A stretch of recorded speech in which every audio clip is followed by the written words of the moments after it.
Volvemos nuevamente a considerar el tema de la predicación bíblica, teniendo en cuenta el lugar central de la predicación en el cumplimiento de los propósitos de Dios. Si la predicación ha de ocupar y mantener el lugar central que le corresponde en la vida y ministerio de la Iglesia, tenemos que mantener las perspectivas bíblicas sobre la predicación en los propósitos salvadores de Dios. Es necesario que el pastor conozca a fondo la naturaleza de la predicación bíblica. Es necesario que el pastor sea un ejemplo de la verdad que predica. En cuarto lugar, es necesario que el pastor reconozca su identidad como ministro de la palabra, reconozca su identidad como ministro de la palabra de Dios. ¿Cuál es nuestra identidad como predicadores?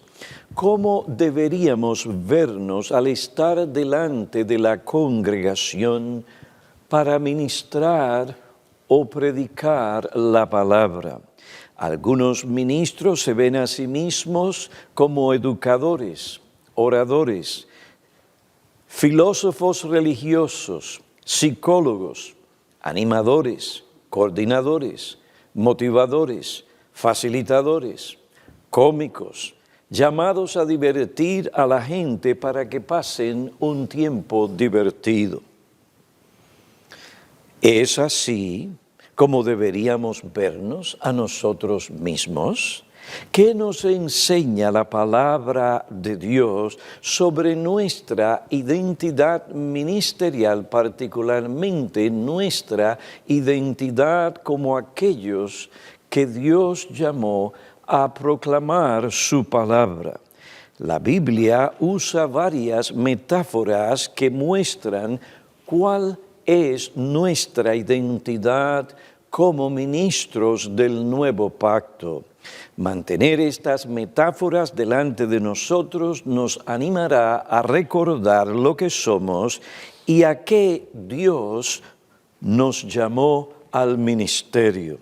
Estas metáforas bíblicas nos ayudarán a resistir la presión del mundo que constantemente quiere definir nuestro rol y función según las exigencias de la moda o de la cultura.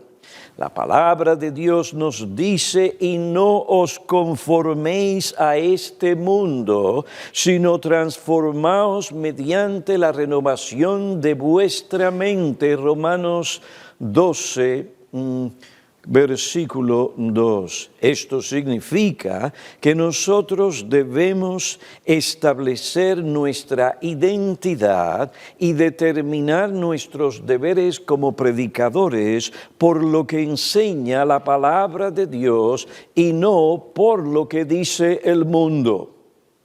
¿Qué nos enseña la Biblia? En primer lugar, la Biblia describe al ministro como un heraldo, Pablo usó la figura de un heraldo para identificarse a sí mismo y describir su ministerio. En su primera epístola a Timoteo, capítulo 2, versículo 7, él dice: y para esto yo fui constituido en un heraldo, un kerix o predicador. Para evangelizar a los perdidos yo fui constituido no solo un apóstol o maestro a los gentiles, sino también un kerix. Este sustantivo griego significa pregonero, divulgador, uno que proclama un mensaje. La responsabilidad principal de un heraldo era comunicar el mensaje o el querigma que su rey le había encargado o encomendado. El heraldo llegaba al pueblo y declaraba verbalmente el mensaje que su soberano le había enviado a proclamar. El heraldo no construye el mensaje, solamente lo entrega. No puede cambiarlo, alterarlo o darle su propio significado, ya que él habla en el nombre o bajo la autoridad del rey o de su amo. El heraldo no podía dar su opinión ni modificar su mensaje.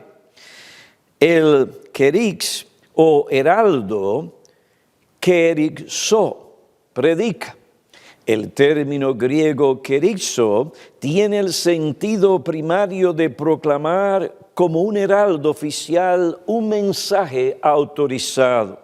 El kerix es un hombre llamado oficialmente a keruxo, a predicar el mensaje divino. La predicación es la comunicación verbal por un heraldo del Señor Jesucristo que proclama el mensaje que su Señor le encomendó.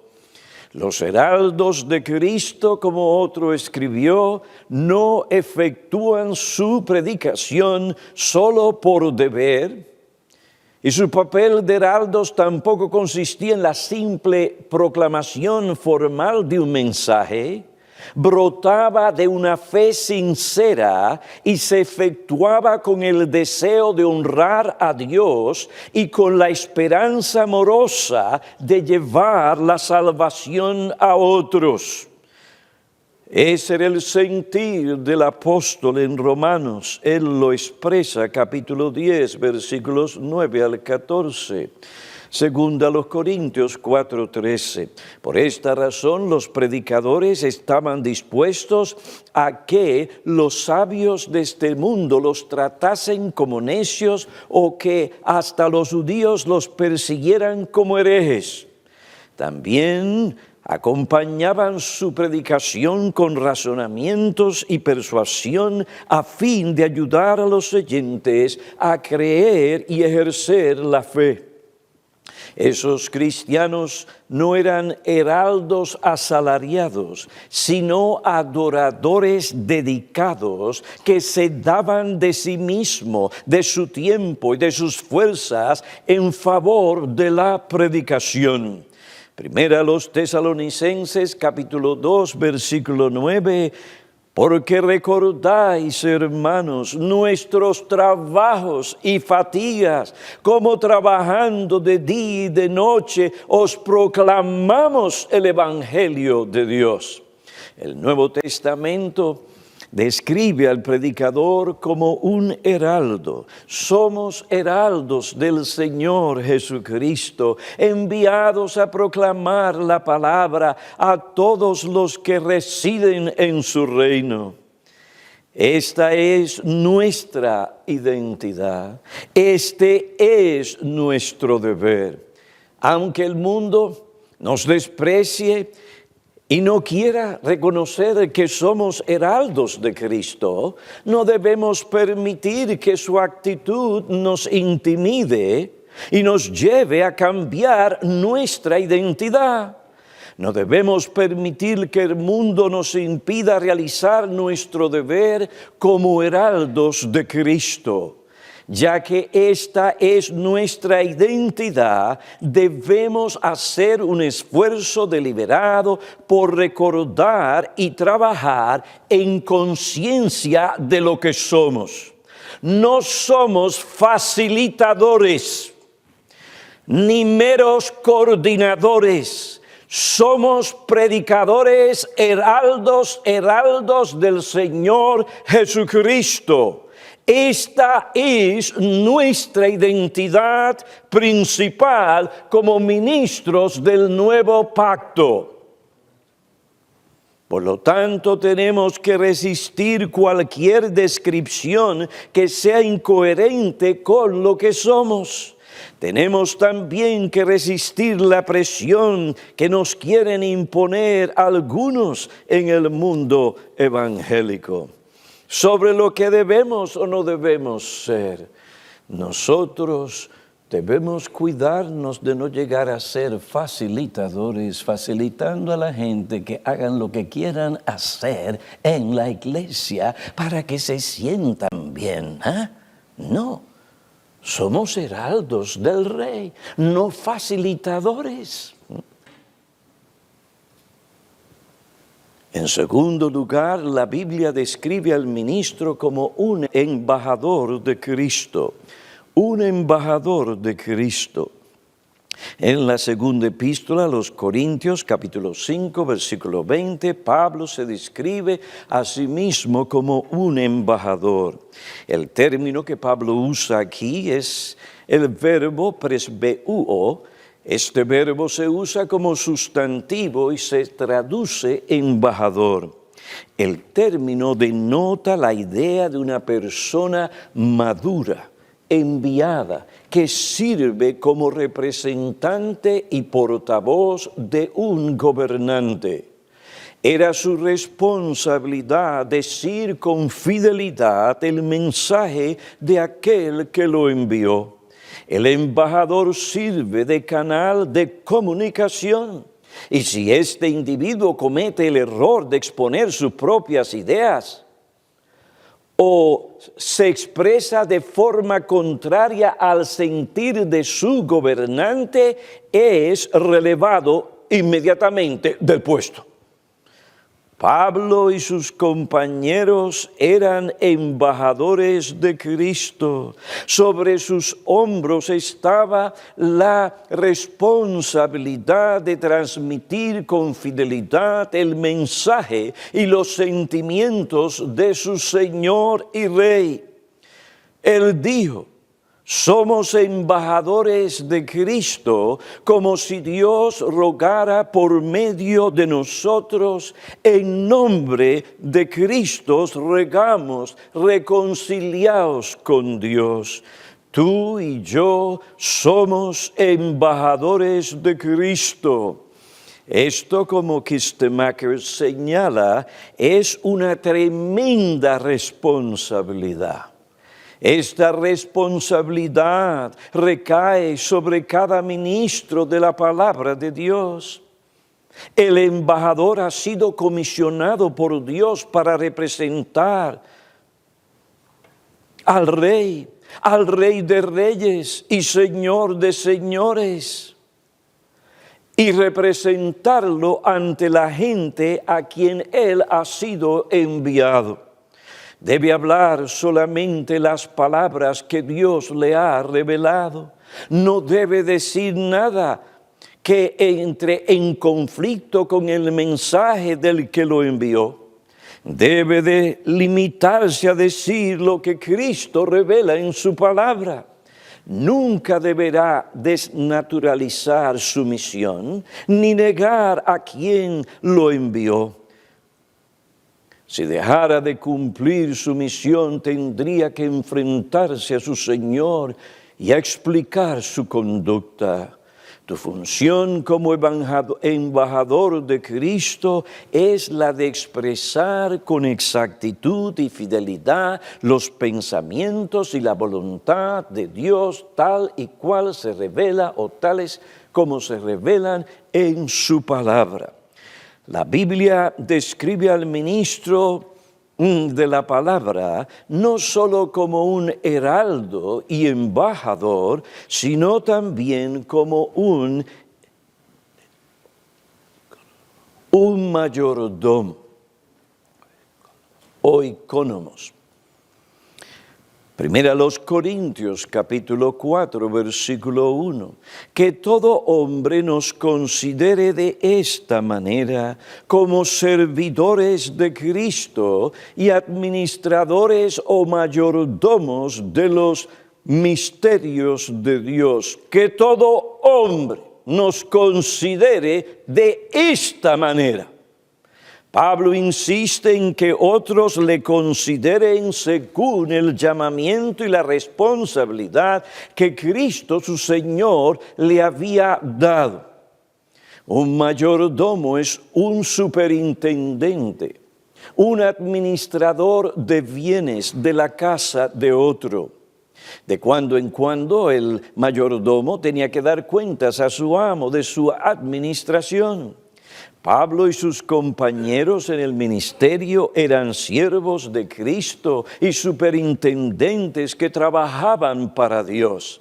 Él y sus colegas eran mayordomos a quienes se les había confiado la revelación de Dios en Jesucristo, que aquí se describe como los misterios de Dios. Estos misterios no son descubiertos por los hombres, sino que Dios mismo los revela. Los misterios de Dios son las verdades que Él ha revelado, su verdad redentora. Pablo y sus compañeros en el ministerio son los instrumentos de Dios que proclaman esta verdad. Observen. Lo que se requiere de un mayordomo de la palabra de Dios no es que sea un hombre ingenioso, listo, con un genio creador, que tiene un éxito popular o buena aceptación por parte de la mayoría de la gente, o que puede mostrar estadísticas impresionantes. No, lo que se requiere es que sea hallado fiel, cueste lo que cueste. Fiel a su amo, fiel a Cristo. No debe de descuidar, por decirlo así, traer la metáfora delante de ustedes en estos momentos, no debe de descuidar la debida alimentación a los que están sujetos a él. No puede adulterar esa alimentación. En el caso de los ministros del Evangelio se requiere que el ministro dispense las verdades que Dios ha revelado en su palabra sin mezclar dichas verdades con sus propias ideas y especulaciones o con las filosofías humanas o con los pensamientos humanos, no importa cuán brillantes sean ante los hombres, y mucho menos que ofrezca conocimientos o sabiduría de hombres en lugar de las doctrinas bíblicas. Se requiere que el mayordomo sea hallado fiel. Los hombres pueden exigir diferentes cosas de nosotros, pero Cristo, a quien tenemos que dar cuenta, requiere de nuestra parte fidelidad a Él y su palabra. En última instancia, lo que cuenta no es cómo nos juzgan los hombres, sino cómo nos juzga el Señor. Aarón, bajo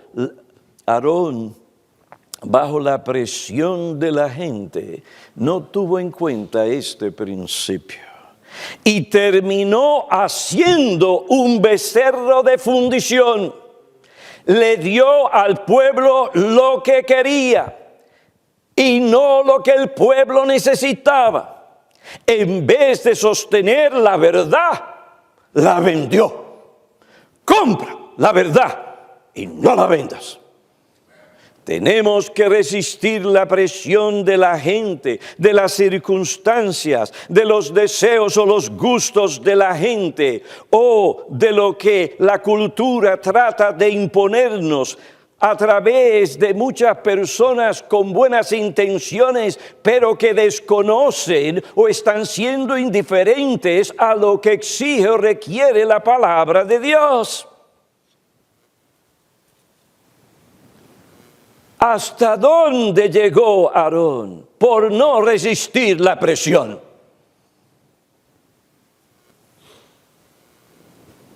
¿Hasta dónde?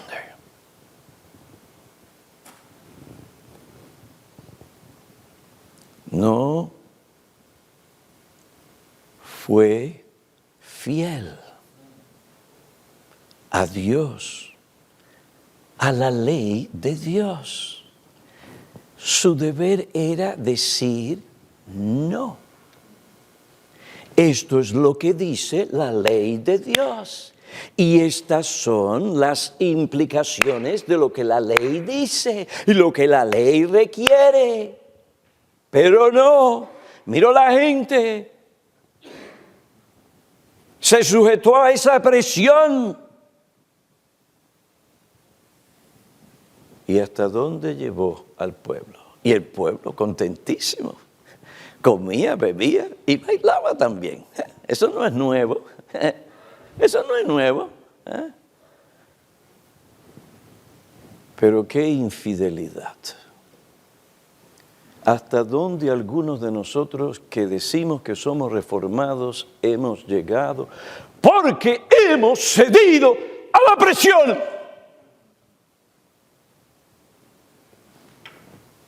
Dios no nos llamó a ser populares y la gente puede pensar y va a pensar mal de nosotros. ¿Cuántos de nosotros no hemos tenido que pasar por la experiencia de años de gente pensando que estamos mal? ¡Wow! Finalmente hemos sido librados de estas ataduras. Nos deshicimos de Piñero. Y Trinity no se quedó atrás tampoco. No se trata de Piñero ni de Trinity, es que dice la palabra de Dios. ¿Qué demanda? ¿Cuáles son sus implicaciones? Pero hermanos, si nuestro deseo es tener mayor influencia y eso se convierte en el principio que va a gobernar nuestros pensamientos y nuestros ministerios, ¿sabe qué? Muchas veces Dios nos da la influencia. ¿Y a qué precio? ¿A qué precio? No, hermanos, no es influencia. Nuestro llamado principal, si mantenemos delante de nuestras mentes que somos heraldos, embajadores y mayordomos, se requiere que el mayordomo sea hallado fiel.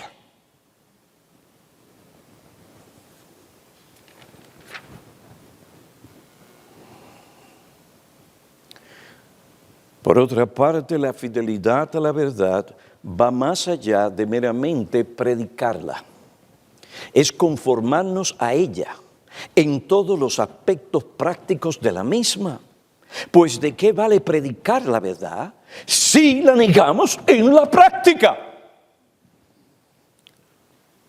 O si con nuestro apoyo, conducta, permitimos prácticas que contradicen o se oponen a la verdad que predicamos.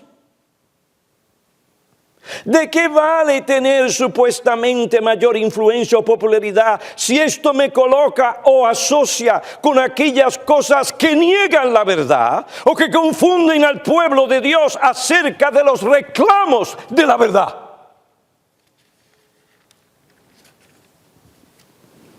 ¿Qué requiere Dios de nosotros como mayordomos? Que sea hallado fiel. Y tú que ministras en una congregación pequeña, en un lugar tan difícil, donde te esfuerzas por evangelizar y donde hay poco fruto, ten mucho cuidado porque eso puede poner sobre ti presiones y esa presión muchas veces pone vendas en los ojos y perdemos hasta el discernimiento de la verdad que antes predicábamos y ahora qué es lo que nos gobierna, nos controla. Otras cosas, el deseo de ¿qué? De que haya más personas. Siempre tenemos que tener el deseo de que más personas y más personas se conviertan, pero no al costo de la verdad, no al costo de sacrificar los principios de la palabra de Dios. Sé fiel, Dios te va a vindicar aún en esa situación, porque es lo que Dios quiere de ti, fidelidad a su verdad. Cumpla la verdad, no importa lo que tengas que sufrir. Actúa como Nabot. Prefirió derramar su sangre a ceder al rey Acab. Es fácil sostener la verdad cuando todo el mundo está contento, está con nosotros, somos populares, eso es fácil.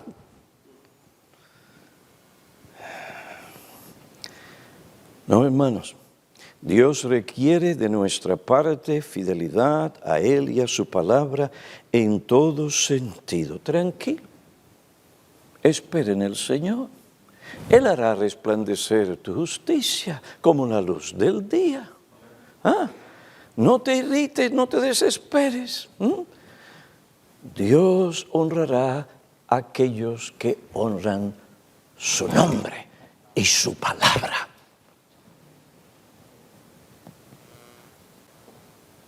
Lo que es importante no es cómo nos juzguen los hombres y lo que digan los hombres, sino cómo nos juzga Dios y qué piensa Dios de nosotros. Y si queremos que Él nos diga, bien, siervo bueno y fiel, en lo poco fuiste fiel, sobre mucho te pondré, entra en el gozo de tu Señor. Si eso es lo que queremos oír, tenemos que ser fieles a Cristo y a su palabra. Así nos quedemos unos cuantos. Daniel y sus amigos se quedaron solitos.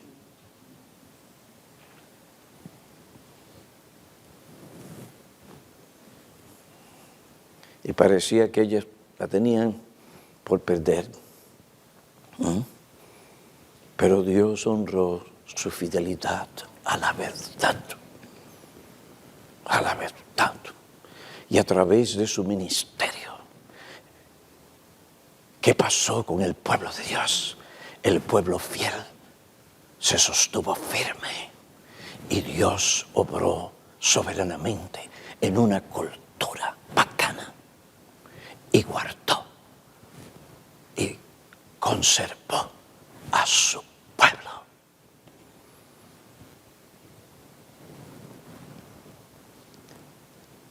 La cuarta descripción bíblica de nuestra identidad, o sobre cómo deberíamos vernos, es la descripción de un líder o gobernante. El escritor de la epístola a los hebreos le dice a los creyentes: acordaos de vuestros pastores o gobernantes que os hablaron la palabra de Dios. El término griego hegeomai es un participio que se traduce como un sustantivo. Esto significa que el liderazgo en la iglesia es una función más que un título. Los líderes o pastores ejercen el liderazgo espiritual por hablar la palabra de Dios. Ellos eran predicadores de la palabra, instrumentos del Señor en la edificación de los miembros en la iglesia. En lo que respecta a la proclamación y reclamos de la verdad, Dios nos llamó a ser líderes. Líderes que hablan la verdad y están sujetos a la verdad. Hermanos, estas 4 descripciones tienen un denominador común. Cada una de ellas define nuestro ministerio en términos de nuestra relación con la verdad como se revela en Cristo. El énfasis de las metáforas recae en la responsabilidad que tenemos de comunicar la verdad revelada por Dios en su palabra. La obvia conclusión de estas cosas es que somos predicadores y nuestra esfera es la predicación de todo el consejo de Dios revelado en su palabra. Nuestra identidad como ministros del nuevo pacto nos recuerda constantemente nuestra función, proclamar fielmente toda la palabra de Dios. Por lo tanto, cada uno de nosotros debe presentarse a Dios como obrero que no tiene de qué avergonzarse, que maneja con precisión la palabra de verdad. Además, Las palabras que Pablo dijo a Timoteo deben resonar en lo más profundo de nuestros corazones. Timoteo, predica la palabra, porque vendrá el tiempo cuando no soportarán la sana doctrina, sino que teniendo comezón de oídos acumularán para sí maestros conforme a sus propios deseos. Yo no tengo ningún problema de que me presenten las doctrinas de la gracia, pero no me toquen las implicaciones prácticas y las demandas de esa doctrina. Y así acumulan hombres que les dan las doctrinas de la gracia, pero se quedan cortos en lo que respecta a las implicaciones prácticas de esas doctrinas y la aplicación de esas doctrinas a la conciencia, al corazón, a la vida de aquellos que están bajo ellos. ¿Eso es lo que tú quieres hacer? No, predica la palabra. Sé fiel, especialmente en estos días, cuando Dios ha despertado a algunos para tener oídos, para escuchar la doctrina sobre la soberanía de Dios. Al someternos a la voluntad de Cristo, se cumplirá la promesa que Dios hizo a su pueblo en Jeremías 3:15. Entonces os daré pastores según mi corazón, que os apacienten con conocimiento, sabiduría y con inteligencia. Imagínense, esta promesa fue dada al pueblo de Dios tantos años atrás. Y en esa promesa estabas incluido tú y tú. Si la predicación ha de ocupar el lugar central que le corresponde en la vida y ministerio de la Iglesia, es necesario mantener las perspectivas bíblicas sobre la predicación en el cumplimiento de los propósitos salvadores de Dios. Es necesario que el pastor conozca a fondo la naturaleza de la predicación, que sea un ejemplo constante de la verdad que predica, que reconozca su identidad como ministro de la palabra. En quinto lugar, es necesario que el pastor entienda las implicaciones de lo que significa predicar la palabra de Dios. Es necesario que el pastor o el predicador entienda las implicaciones de lo que significa predicar la palabra de Dios. Y ya que el corazón de la predicación es la proclamación, la explicación y aplicación de la palabra de Dios, la exégesis bíblica tiene que formar la materia prima de nuestros sermones. La exégesis bíblica tiene que formar la materia prima de nuestros sermones. La palabra exégesis se ha usado en varios sentidos para indicar interpretación en general y especialmente la interpretación del significado de la Biblia. Hay maneras incorrectas de abordar la interpretación de las Escrituras, pero el prefijo ex del término exégesis nos indica que no debemos insertar nuestras ideas en el texto, sino sacar del texto el verdadero significado de las palabras y de las frases que forman ese texto. No es sensato simplemente enseñar lo que viene a la mente por una mera lectura superficial del texto bíblico.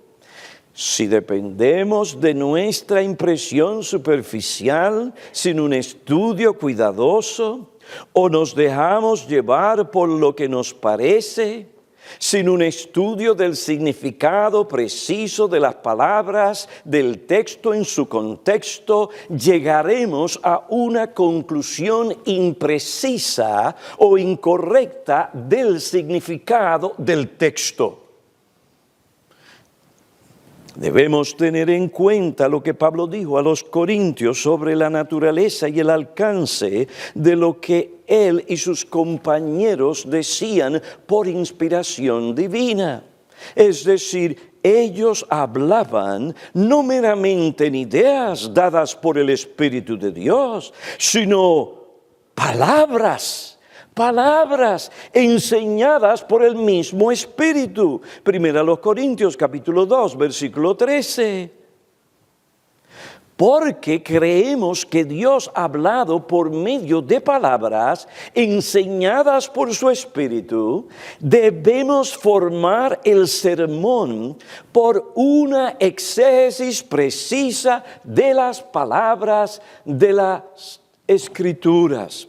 Por lo tanto, tenemos que prestar atención cuidadosa a las palabras originales de la Escritura y a lo que cada autor original quería decir. Esdras pudo hacer esto, ¿por qué? Porque él había dedicado su corazón a estudiar, literalmente buscar la ley de Dios. El pueblo tenía un problema, no entendían las palabras escritas en el libro de la ley. ¿Qué hicieron Esdras y sus ayudantes? Leyeron en el libro de la ley de Dios. Leyeron el libro de la ley de Dios, aclarando y dando el sentido de las palabras que formaban el texto para que el pueblo entendiera el significado de la ley de Dios.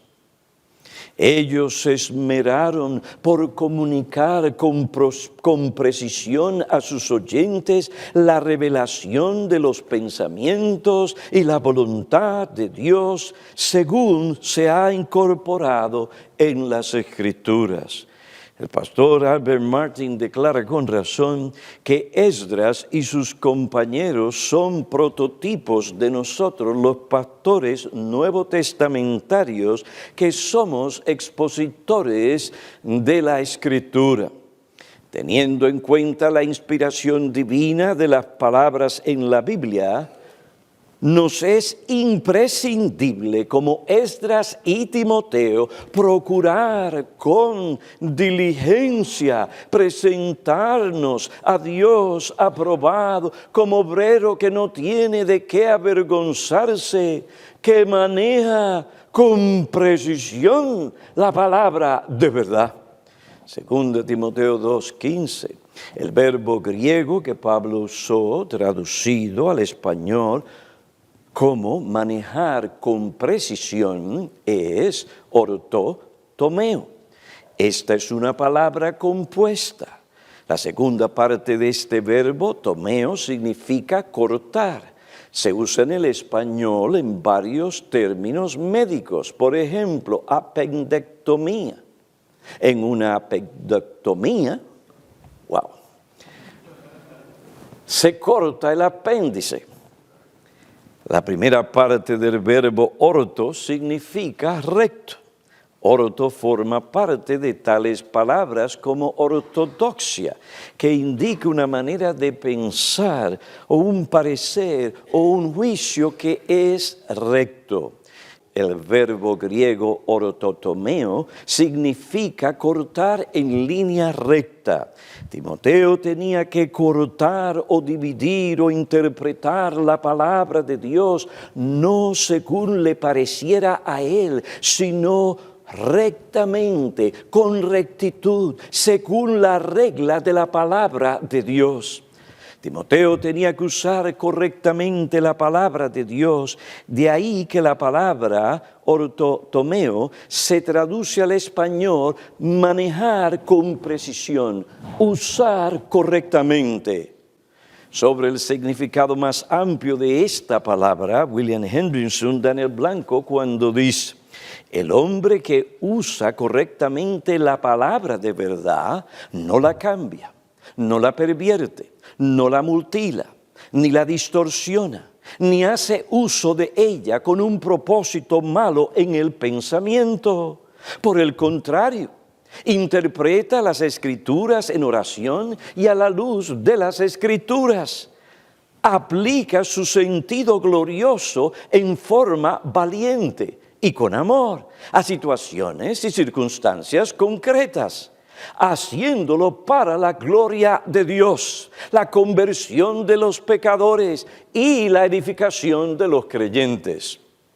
Nosotros como Esdras y Timoteo tenemos que dedicar el corazón a estudiar la palabra, a buscar su significado verdadero.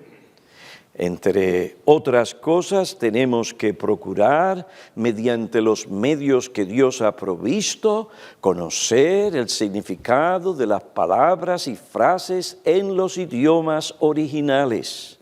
Esto incluirá tales cosas como el análisis gramatical, como también el estudio del contexto en que se encuentran las palabras y las frases claves, la manera en que el autor emplea aquellas palabras en otros contextos y otros estudios e indagaciones semejantes.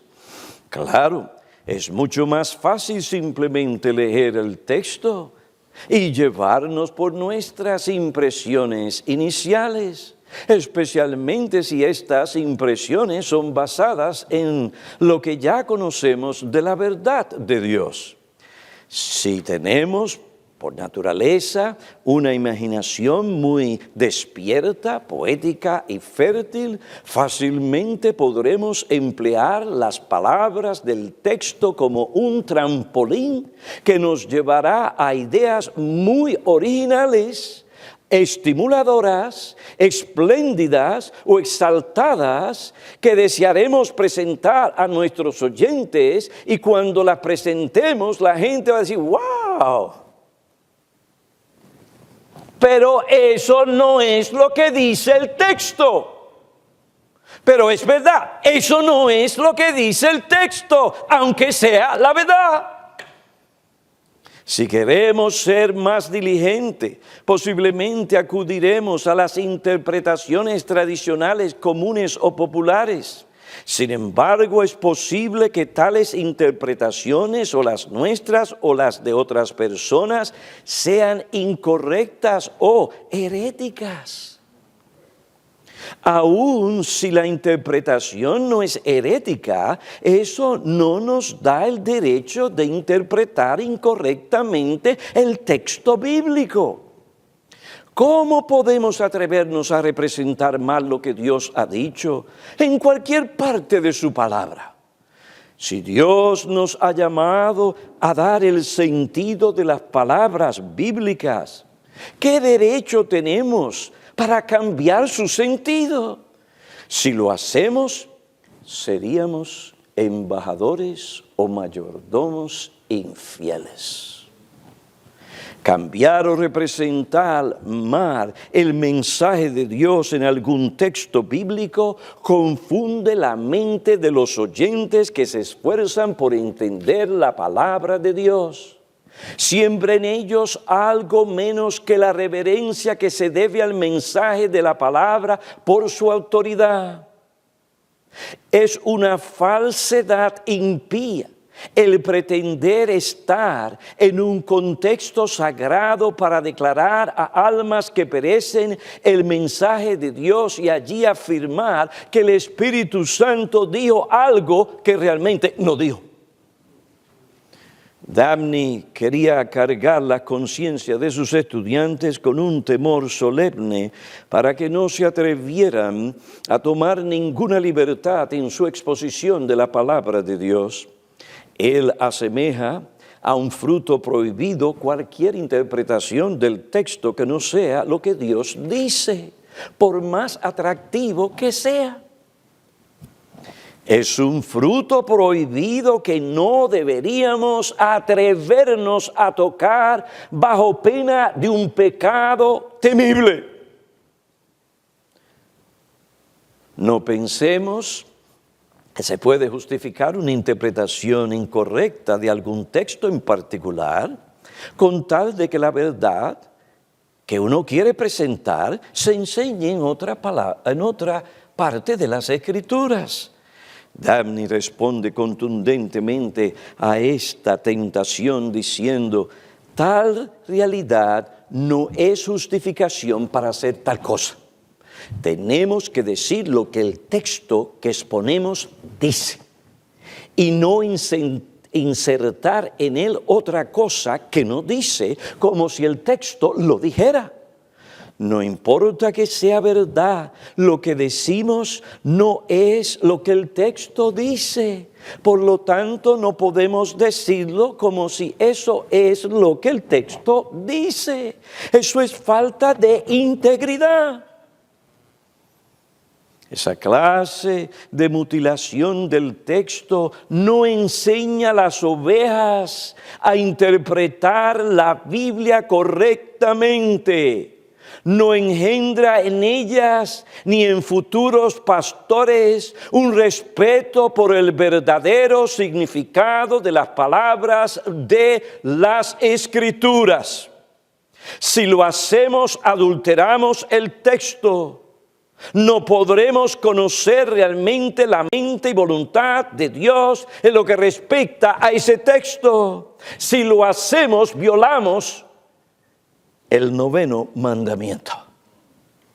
Una interpretación incorrecta de un texto en particular hace mal a los oyentes porque les confunde, les guía mal en su propia lectura, entendimiento de las palabras que el Espíritu Santo usó en las Escrituras. Si exponemos las Escrituras de una manera incorrecta, socavaremos la confianza de nuestra gente en nosotros. Perderemos credibilidad y por ende disminuirá o desaparecerá su habilidad de aprender de nosotros. Y lo que es peor, a la larga socavaremos su confianza en las palabras de las Escrituras. Nos incumbe ocuparnos en estudios cuidadosos para indagar y sacar su verdadero significado, porque creemos que Dios nos ha hablado por medio de palabras y que las palabras tienen significado. No somos posmodernistas. Nos ocupamos en los estudios exegéticos, por más minuciosos y difíciles que sean, porque creemos que lo que Dios ha querido decirnos es de suma importancia.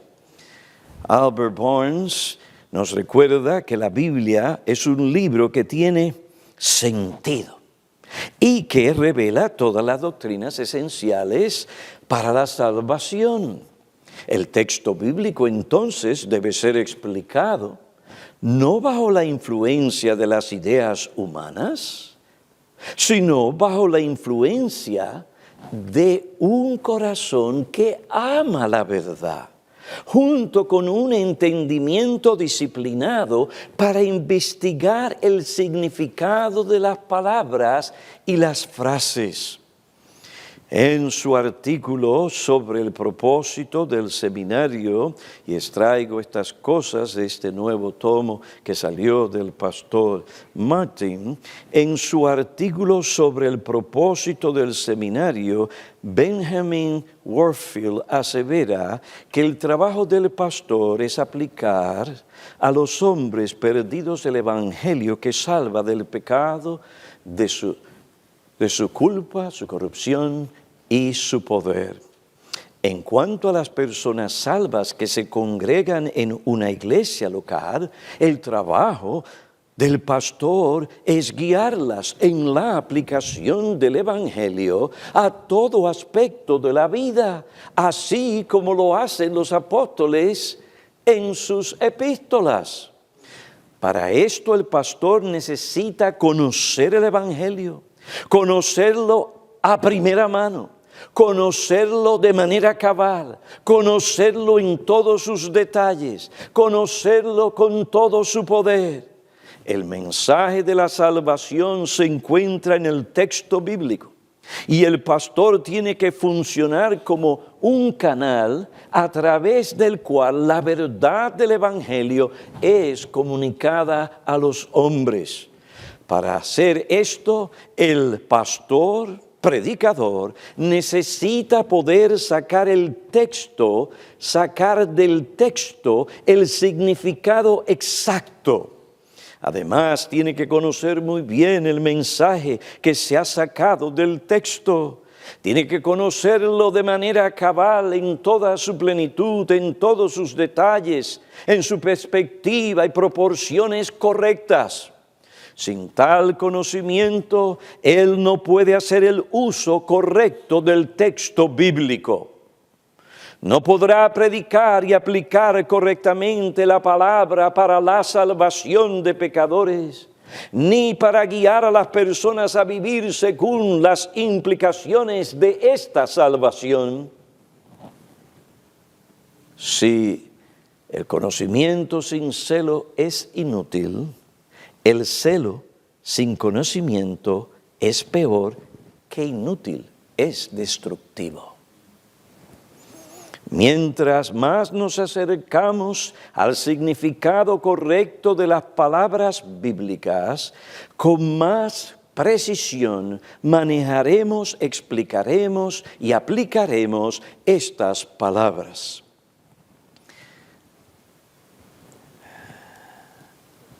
Quiero resumir lo que dije con las palabras escritas por un español cristiano, José Martínez. Él escribió: nunca se enfatizará suficiente la necesidad de predicar sobre una sólida base exegética, pues solo el respeto y la fidelidad al significado original del texto puede acreditar al predicador como mensajero de la verdad divina. Recordemos que este no es un llamado a especular con sus propias ideas o a ejercitar su fantasía. Su misión es comunicar la palabra de Dios tal como llega a nosotros a través de la Escritura. Este punto ha sido subrayado por John Bright con gran lucidez. Quien quiera que desea predicar un sermón bíblico debe ante todo y hasta donde sea humanamente posible descubrir el significado exacto del texto que se propone exponer. No lo que siempre había pensado que significaba, no lo que preferiría que signifique, no lo que en la superficie parece significar, sino lo que significa realmente. No puede haber predicación bíblica si el texto no se toma con la misma seriedad. Si el predicador se siente libre para prescindir de su texto, si se permite torcer o sesgar su significado con objeto de apoyar algún punto que quiere introducir, o si se contenta con derivar de él lecciones incidentales mientras ignora su contenido principal, debiera abandonar toda pretensión de estar ocupado en la predicación bíblica. La gran pregunta que debemos hacernos ante el texto al empezar a preparar un sermón es: ¿qué quería decir o enseñar el Espíritu Santo mediante el autor sagrado cuando fueron escritas estas palabras? La respuesta debe llevarnos a descubrir el sentido en que los primeros oyentes o lectores habían de entender la porción bíblica en cuestión. Hermanos, debemos seguir el ejemplo de Pablo cuando describe su propio ministerio en la segunda carta a los Corintios, capítulo 4, versículos 1 y 2. puesto que tenemos este ministerio, según hemos recibido misericordia, no desfallecemos, sino que hemos renunciado a lo oculto y vergonzoso, no andando con astucia, ni adulterando la palabra de Dios, sino que mediante la manifestación de la verdad nos recomendamos a la conciencia de todo hombre en la presencia de Dios. La expresión ni adulterando la palabra de Dios debería ser no corrompiendo la palabra de Dios, corrompiéndola con una mezcla de enseñanzas falsas. El que predica tiene que cuidarse de no propagar o sembrar el error. Debe evitar lo que Pedro condenó en su segunda epístola, capítulo 3, versículo 16, donde dice: a sí mismo, en todas sus cartas, Pablo habla de ellas, de esto, en las cuales hay cosas difíciles de entender, que los ignorantes e inestables tuercen, como también tuercen el resto de las Escrituras para su propia perdición.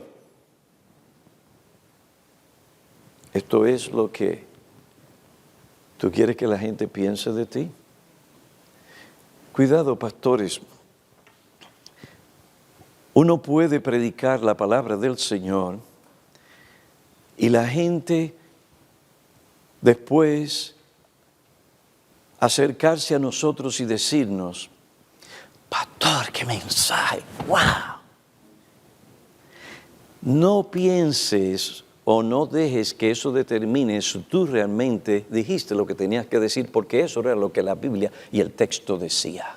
¿Saben por qué? Porque nuestros hermanos muchas veces nos tratan con mucho amor y puede ser que estén pasando por algo y de momento tú dijiste una gran verdad, que era la verdad que ellos necesitaban escuchar.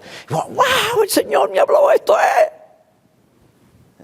Entonces salen con ese deseo y esa euforia: pastor, gracias, el Señor me habló.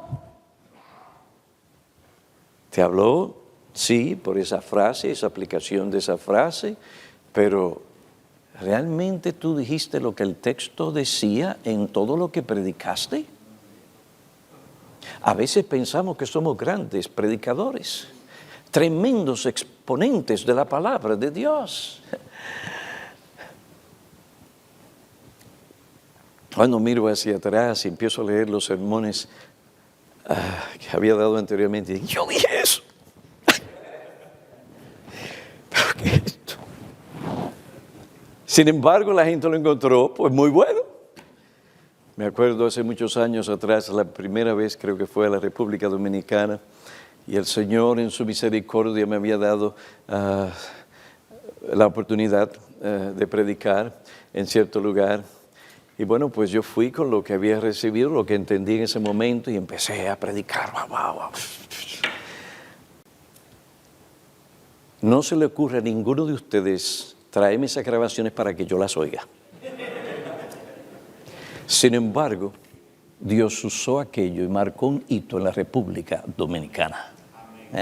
Tenemos que tener mucho cuidado, hermanos. Tenemos que volver a lo que dicen las Escrituras y pedir perdón al Señor por nuestra ignorancia.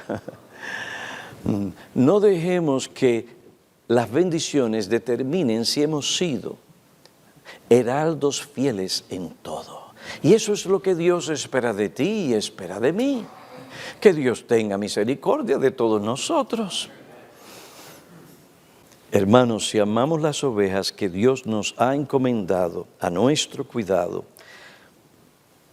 le enseñaremos por nuestro ejemplo cómo ellas deberían leer e interpretar la Biblia correctamente. Cuando uno de mis nietos era pequeño, pues él tenía su congregación, su hermana. Y ahí él comenzaba, y ¿saben dónde aprendió esto? Del pastor Martín, porque su madre lo ponía a escuchar a los dos los mensajes del pastor Martín. Yo le voy a decir, esto no es lo que dice el texto dice esto. Es decir, que el niño desde temprana edad había comenzado a tomar conciencia que no es cualquier cosa, sino lo que dice el texto, lo importante. Nuestros hermanos deben aprender a interpretar las Escrituras por la forma en que nosotros predicamos, hermanos. Nuestros sermones deberían ser ejemplos de cómo hemos de escudriñar las Escrituras para entender claramente lo que el texto dice. Quizás tengamos que preparar a la congregación o acompañarnos mentalmente en la labor de escudriñar el texto bíblico durante algunos minutos mientras predicamos. Aunque esta clase de estudio no les va a entretener y quizás le parezca un trabajo duro, sin embargo, tal labor no es una carga indebida, ya que Dios nos ha mandado amarle con toda nuestra mente. Si ellos saben que amamos la palabra de Dios y que les amamos, podemos animarles a trabajar con nosotros durante la exposición para descubrir los pensamientos de Dios en las palabras de las Escrituras. Si haces esto a través de los años, tus oyentes aprenderán a interpretar la palabra de Dios por la manera en que tú expones el texto bíblico. Tú y ellos madurarán juntos como estudiantes de la Biblia. Ellos aprenderán a esperar esta clase de predicación de ti. Tal expectativa servirá como un reto que demandará que tú continúes manteniendo esta norma. Su expectativa hará bien a tu alma. Tus ovejas tendrán más discernimiento cuando escuchan a otros predicadores. Esto les hará bien a ellos. Aprenderán a distinguir más claramente la voz de un buen pastor y a discernir más rápidamente la voz de el asalariado. Si la predicación ha de ocupar y mantener el lugar central que le corresponde en la vida y ministerio de la iglesia, es necesario que el pastor reconozca su identidad como ministro de la palabra de Dios. Él es un heraldo, embajador, mayordomo, líder espiritual que habla con fidelidad la palabra de Dios. Es necesario también que el predicador entienda las implicaciones de lo que significa predicar la palabra de Dios. Y la primera implicación, la exégesis bíblica. La exégesis bíblica tiene que formar la materia prima de nuestros sermones. Oremos, hermanos. Oh Padre, te damos gracias que tú, en tu providencia, has obrado de tal forma que has puesto en nuestros corazones el deseo de sentarnos aquí para escuchar tu palabra, y que tú has ministrado por tu palabra y tu espíritu a nuestros corazones. Al estudiar estas cosas y al evaluar nuestras vidas, confesamos nuestros errores, pereza y nuestro pecado.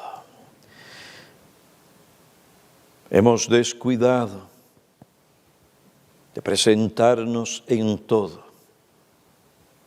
como ministros y predicadores que no tienen de qué avergonzarse. Perdónanos. Te suplicamos que a medida que conocemos, entendemos y aplicamos estos principios delante de tu pueblo, nuestro progreso sea evidente.